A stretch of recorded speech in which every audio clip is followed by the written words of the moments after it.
لو تناهيتم إلى سر الحياة وصنعتم كائنا حيا نرى لم نزد إلا يقينا بالإله لم نزد إلا يقينا بالإله. میں ایوب علیہ السلام کا بتا رہا تھا کہ وہ شدید بیماری میں, وہ بیماری کیا تھی اس کا تفسیر میں کوئی ذکر نہیں ملتا نہ حدیث میں, بس کوئی بہت سخت بیماری تھی جس میں بہت طویل عرصے مبتلا رہے ہیں.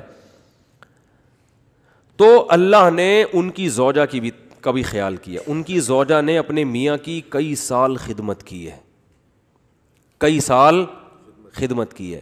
تو اب کیا ہوا کہ ایک دن خدمت میں تھوڑی سی کوتاہی ہوئی تو حضرت ایوب علیہ السلام کو غصہ آ گیا اور انہوں نے کہا کہ میں اگر ٹھیک ہو گیا نا میں تجھے 100 ڈنڈے ماروں گا. صحیح ہے نا, کیونکہ بیمار آدمی چڑچڑا ہو جاتا ہے نا, تھوڑا سا اس میں برداشت کم ہو جاتی ہے. اب بیچاری بیوی اتنی خدمت کر رہی ہے لیکن تھوڑی سی کوتاہی ہوئی تو ان کو غصہ آ گیا. انہوں نے کہا کہ اللہ کی قسم میں ٹھیک ہو گیا تو 100 ڈنڈے ماروں گا.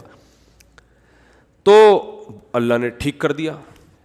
اب پیغمبر پریشان کہ اتنی نیک بیوی جس نے اتنی خدمت کی, وہ کہ اس کو 100 ڈنڈے ماروں گا, تو بولے کہ ٹھیک نہ ہوتے تو ہی اچھا تھا بھائی. ٹھیک ہے نا. تو قرآن کے الفاظ دیکھو, خذ بیدک ضغثا فاضرب به ولا تحنث.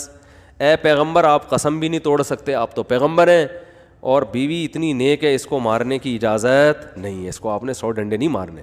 اب قسم پوری کرنے کے لیے ایک جھاڑو لیں جس میں 100 تنکے وہ ایک ہی دفعہ لگا دیں بس.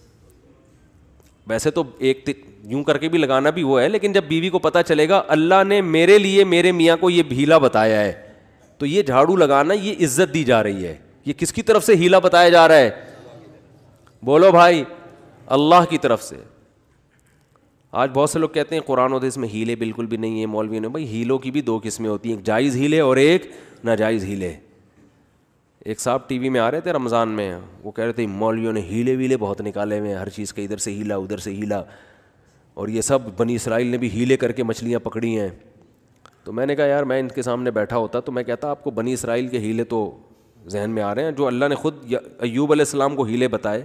اس لیے دین فقہا سے سیکھو. یہ جو نئے نئے فنٹر بن رہے ہیں نا آج کل, ان سے دین نہ سیکھو. یہ ایک طرف کی دلیل جانتے ہیں, دوسرا ان کو پتہ ہی نہیں ہوتا. سود سے بچنے کے ہیلے نکالے ہوئے ہیں, تو سود سے بچنے کے ہیلے تو عین مطلوب ہیں. ایسا ہیلا جس سے سود سے بچ جاؤ, یہ تو شریعت چاہتی ہے. یہ وہ ہیلا تھوڑی ہے جو بنی اسرائیل نے کیا تھا مچھلیاں پکڑنے کے لیے. تو ہیلے دیر آر 2 types آف ہیلے. ایک ہیلا جو حرام سے بچاتا ہے, ایک ہیلا جو حرام میں ڈالتا ہے آپ کو. دونوں میں فرق ہے. سود سے بچنے کے لیے جو ہیلے کیے جاتے ہیں وہ سود سے بچنے کے لیے جاتے ہیں, چونکہ سود حرام ہے تو سود سے بچنے کے لیے کا مطلب حرام سے بچنے کے لیے. اور ایک ہیلا وہ ہوتا ہے جو حرام میں آپ کو مبتلا کر دیتا ہے. تو بیوی کو مارنا کوئی اچھا کام تو نہیں ہے نا اسلام میں. تو اللہ نے ایک نیک بیوی کو بچانے کے لیے ان کو ہیلا بتا دیا کہ بھئی ایک جھاڑو میں 100 تنکے لو, ایک ہی دفعہ میں لگا دو تو گویا 100 کوڑے لگ گئے. تو قسم بھی پوری ہو گئی, بیوی بچ گئی. تو یہ اللہ نے حضرت ایوب علیہ السلام کی وائف کو, ان کی زوجہ کو, ان کی اہلیہ کو اتنا پروٹوکول کیوں دیا کہ قرآن میں ان کا تذکرہ بھی کر دیا. یہ شوہر کی خدمت کی وجہ سے, شوہر کے ساتھ وفا کی وجہ سے.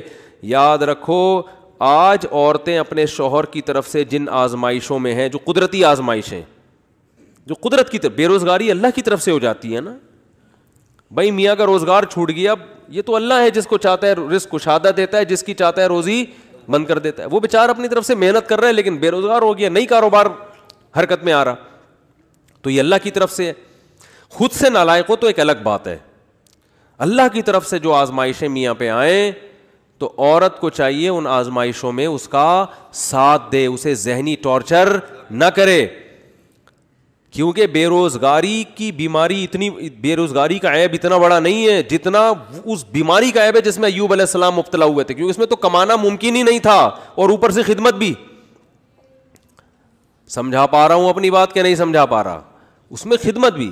تو وفا کرنی چاہیے, وفا. اور یہ جب تک آخرت سامنے نہیں ہوگی ان میں سے کوئی بھی کام نہیں ہو سکتا. ہوا و حرص والا دل بدل دے, میرا غفلت میں ڈوبا دل بدل دے.